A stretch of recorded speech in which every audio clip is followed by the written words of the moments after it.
Hello everyone, welcome back to the channel. तो GATE के PYQs different session में जो पूछे गए उनको सॉल्व कर रहे थे। अगर आपने लास्ट लेक्चर्स नहीं देखे हैं तो जरूर देख लीजिएगा, अच्छे क्वेश्चंस आपसे छूट नहीं जाने चाहिए।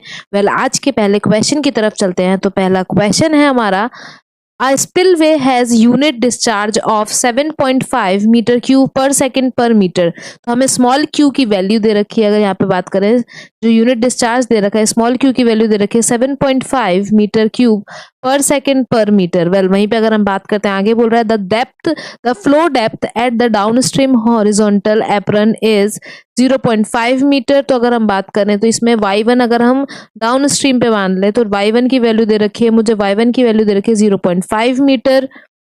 The tail water depth required to form a hydraulic jump is, तो y2 की वैल्यू हमें पूछी जा रही है। अगर हम बात करते हैं तो हम ये वाला फॉर्मूला लगाएंगे, q square upon g is equals to y1 y2, bracket में हमारा आ जाएगा y1 प्लस y2 और हमारा डिनोमिनेटर हो जाएगा 2। तो अगर हम बात करते हैं, ये वाला फॉर्मूला यूज करेंगे, जिसमें अगर बात करें क्यूब स्क्वायर की वैल्यू दे रखी है 7.5 का होल स्क्वायर कर दोगे आप, नीचे जी में आप 9.81 ले लेंगे, क्योंकि यहाँ पर 10 बोलने को नहीं, अज्यूम करने के लिए नहीं बोला है।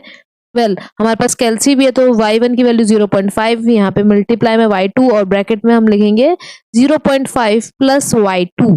अगर हम इसको आराम से सॉल्व करें और यहाँ पे 2 है तो 2 को यहाँ पर मल्टीप्लाई में भेज देंगे, 7.5 का स्क्वायर निकाल के 2 से मल्टीप्लाई करेंगे, डिवाइड कर देंगे 9.81 से, फिर डिवाइड करेंगे 0.5 से, और आराम से हम y2 की वैल्यू फाइंड कर सकते हैं। तो यहाँ से जो टेल वाटर की, जो हमारी टेल वाटर डेप्थ जो है, सॉल्व करने के बाद अगर इसकी बात करते हैं, टेल वाटर डेप्थ जो मेरा y2 है उसकी वैल्यू हमारी आराम से सॉल्व होकर आ जाएगी कैल्सी में पुट करके, और वो आएगी हमारी 4.54 मीटर।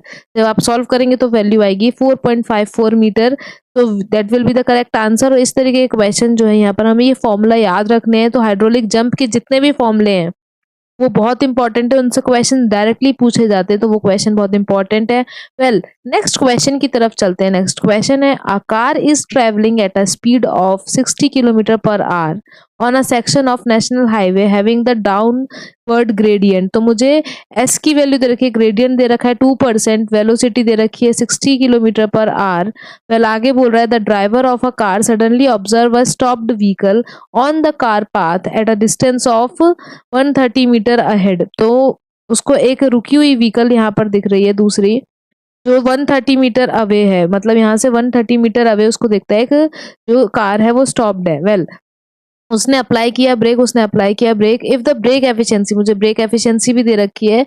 अगर बात करूं तो ब्रेक एफिशिएंसी मुझे 60% दे रखी है। कोफिशिएंट ऑफ फ्रिक्शन दे रखा है 0.7। टाइम जो ड्राइवर का रिएक्शन टाइम है वो दे रखा है मुझे, टी आर की वैल्यू दे रखी है 2.5 सेकेंड। वहीं पे अगर हम बात करते हैं एक्सलरेशन ड्यू टू ग्रेविटी, जी की वैल्यू हमें बोला है 9.81 मीटर पर सेकेंड स्क्वायर, आपको एज्यूम करनी है।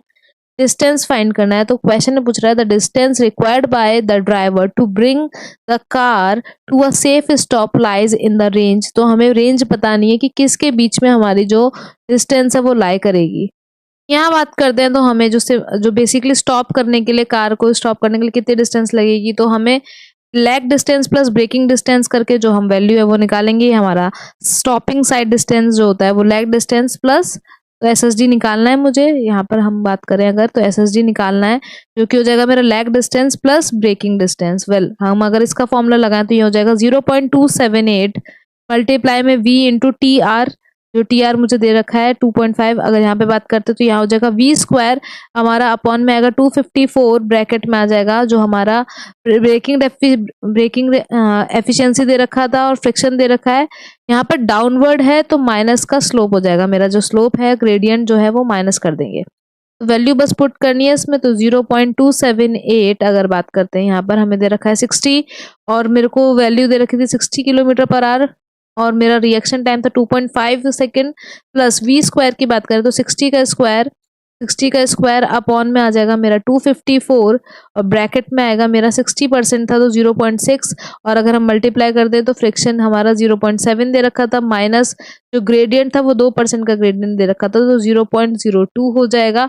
बस अब इसको आपको सॉल्व करना है। पहले आप ब्रेकिंग डिस्टेंस को सॉल्व कर लीजिए, तो यहाँ पे वैल्यू अप्रोक्सीमेट आपको देखने को मिलेगी 35.4, और इसको भी सॉल्व कर लिए, ये हो जाएगा 41.7।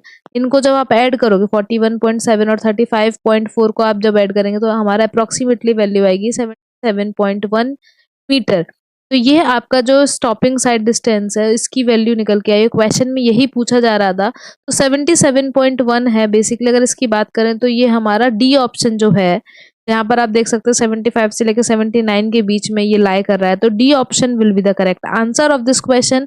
तो D option will be the correct answer. तो आप देख सकते हो कि ओसीएफ से क्वेश्चन पूछा गया। अभी पहला क्वेश्चन ओसीएफ से था, जहाँ पे हाइड्रोलिक जंप का फॉर्मूला इंपॉर्टेंट था। फिर अब आप देख सकते हो कि हाईवे इंजीनियरिंग में जो एसएसडी का फॉर्मूला है, तो इससे पता चलता है एसएसडी और ओएसडी बहुत इंपॉर्टेंट है। अब नेक्स्ट क्वेश्चन की तरफ चलते हैं। अगला क्वेश्चन है, अ 2 मीटर वाइड स्ट्रिप, तो स्ट्रिप फुटिंग गिवन है जिसमें 2 मीटर वाइड है, is founded at a depth of 1.5 metre. तो उसकी जो डेप्थ हमें दे रखी है वो 1.5 मीटर है, below the earth, below the ground level in a homogeneous pure clay bed. तो प्योर क्ले बेड दे रखा है मुझे। The clay bed has unit cohesion, C की वैल्यू दे रखी है 40 kilo pascal. Well, due to seasonal fluctuation of water table from peak summer to peak monsoon period, तो मान लो अगर समर है तो वाटर टेबल नीचे होगा, और अगर मानसून आ जाएगा तो वाटर टेबल थोड़ा ऊपर हो जाएगा।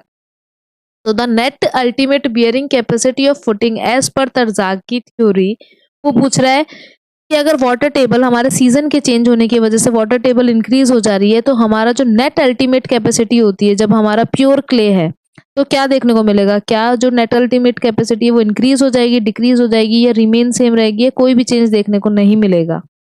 तो थ्योरी जो है बेसिकली तरजाकी थ्योरी के अगर अकॉर्डिंग चले तो सबसे पहले अल्टीमेट बियरिंग कैपेसिटी का फॉर्मूला हमें पता है कि क्या होता है। ये होता है CNC प्लस में करते हैं हम गामा डी एफ फाउंडेशन जो हमारा होता है उसकी डेप्थ, और यहाँ पर होता है हमारा NQ, फिर हमारा होता है 0.5 पी गामा एन गामा, ये होता है। अगर मैं बात करूं प्योर क्ले की बात कर रहे हैं लोग, प्योर क्ले की बात कर रहे हैं, तो यहाँ पर ये वैल्यू मेरी 0 हो जाती है।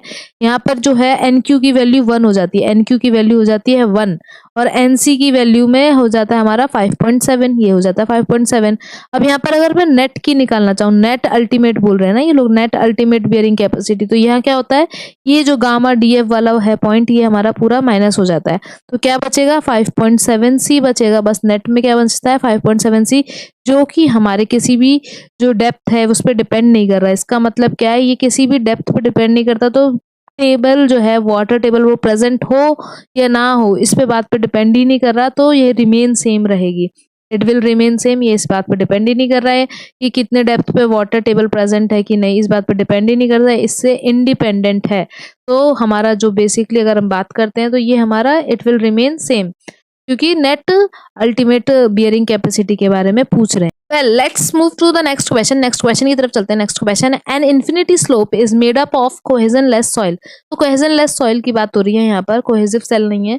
जो हमारी सॉइल है वो कोहेजनलेस है, विद सीपेज पैरेलल, तो सीपेज जो है वो पैरेलल है, and up to the sloping surface, surface के जो स्लोपिंग सरफेस है वहां तक हमारा हो रहा है।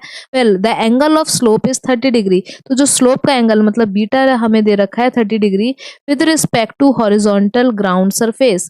The unit weight of saturated soil, तो गामा सेट की वैल्यू दे रखी है मुझे 20 kilo newton per metre cube. वहीं पे अगर हम बात करते हैं वाटर की, गामा W की वैल्यू दे रखी है हमें 10 kilo newton per metre cube respective. फिर वो बोल रहा है the minimum angle of shearing resistance, मतलब हमें पाई की वैल्यू निकालनी है, sharing resistance of soil find करना है मिनिमम, अगर वो क्रिटिकली स्टेबल कंडीशन में है। क्रिटिकली स्टेबल कंडीशन में क्या होता है? FOS की वैल्यू हो जाती है 1। क्रिटिकली स्टेबल कंडीशन में आपको याद रखना है FOS की वैल्यू हो गई 1। और यहाँ पर बोल रहा है कि जो हमारी सॉइल है वो बेसिकली सीपेज में है और वो स्लोप सरफेस के अप टू तक है। तो फिर अगर हम बात करते हैं तो FOS का फॉर्मूला कौन सा लगेगा? जो सबमर्ज्ड है वहां पर क्या होगा? सबमर्ज्ड होगा, तो सबमर्ज्ड क्या होता है? Gamma sat minus gamma W। फिर अगर बात करें नीचे डिनोमिनेटर में गामा सेट होगा और मल्टीप्लाई में हमारा हो जाएगा 10 फाई अपॉन 10 बीटा। बस अब यहाँ पर वैल्यू को पुट करना है और हमें 10 फाई की वैल्यू मिल जाएगी। तो गामा सेट की बात करें तो जो गामा सबमर्ज्ड की बात करें तो 20 - 10 हो जाएगा, 20 - 10, और गामा सेट 20 वेल यहाँ पर हो जाएगा 1 और यहाँ पे 10 फाई की वैल्यू तो फाइंड ही करनी और 10 बीटा हो जाएगा मेरा, 10 बीटा हो जाएगा 10 बस फिर यहाँ से क्या है 1030 की वैल्यू हमें पता है 1/√3 होती है। जब इसको सॉल्व करेंगे तो यहाँ से फाई की वैल्यू आ जाएगी। फाई की वैल्यू अप्रोक्सीमेट हमें देखने को मिले 40.10 डिग्री। तो फाई की वैल्यू जो मिनिमम शेयरिंग रेजिस्टेंस हो सकता है सॉइल का वो हमें पता चल गया है। तो 49.10 degree will be the correct answer of this question. Well next question की तरफ चलते हैं। नेक्स्ट क्वेश्चन है हमारा number of train and their corresponding speed of a curved broad gauge section with 437 metre radius. तो रेडियस मुझे R की value यहीं पे हमें नंबर ऑफ ट्रेन दे रखा है। तो ट्रेन की स्पीड है 40 किलोमीटर है 50 किलोमीटर पर 12 train at a speed of per hour, 8 trains at a speed of 70 kilometre per hour, 3 trains at the speed of 80 kilometre per hour. If the gauge जो कि centre to centre distance होती है rail heads की is given 1750, the 1000 जी की value मुझे दे रखी है 1007 mm।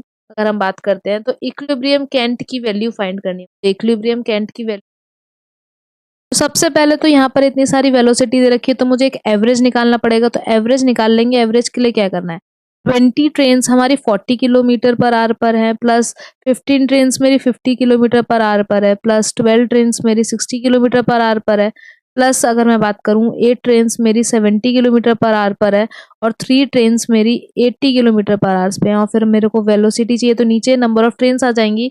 तो 20 + 15 + 12 20 + 15 + 12 + 8 + 3 ये मेरा डिनोमिनेटर हो जाएगा। जब हम इसको सॉल्व करेंगे तो मेरा ऊपर आएगा जैसे ये हो जाएगा मेरा 800, यहाँ पर हो जाएगा 750, फिर हो जाएगा मेरा 6720, ये हो जाएगा 560 और यहाँ हो जाएगा 240। सबको जब ऐड करेंगे हम तो मेरा न्यूमरेटर आएगा 3070 और मेरा डिनोमिनेटर आएगा 58।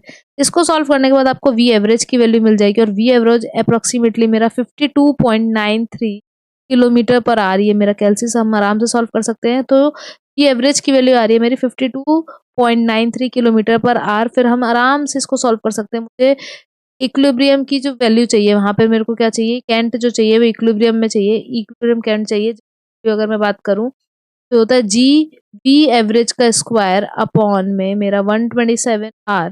फिर अगर हम बात करते हैं जी की वैल्यू दे रखी थी 17750 और यहाँ पर अगर हम बात करें वी एवरेज की वैल्यू अभी जस्ट डाली 52.93 को स्क्वायर कर देंगे। वहीं पे हमारा डिनोमिनेटर में हो जाएगा 127 और आर हो जाएगा मेरा 437। वेल ये सब हमें वैल्यू दे रखी है। इसको आराम से सॉल्व करना है। अप्रोक्सीमेटली 88.34 आएगा और यहाँ से अगर हम वैल्यू को निकालें तो 88 हमारा mm आना चाहिए क्योंकि नियरेस्ट पूछा गया है। तो 88.34 को जब मैं राउंड ऑफ करूंगी तो मेरा 88 mm आंसर आ जाएगा। सो 88 mm will be the correct answer of this question. तो यहाँ पर हमारा 88 mm will be the correct answer. तो आई होप आज हमने डिफरेंट सब्जेक्ट में जो भी क्वेश्चन पूछे गए हैं ये सारे गेट के PYQ में आप लोगों को अच्छे से समझ में आए होंगे और जो फॉर्मुलेज है वो इंपॉर्टेंट आपको समझ में आए होंगे। Thank you so much for watching. Like and subscribe our channel.